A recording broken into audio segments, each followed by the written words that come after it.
Hello everyone. Today we will talk about how to fix the app of Smule. We will go to settings.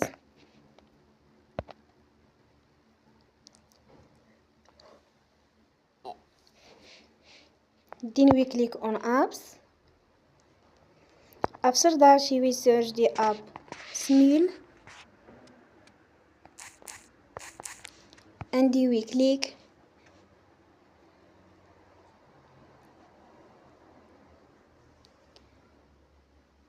They will on for stop.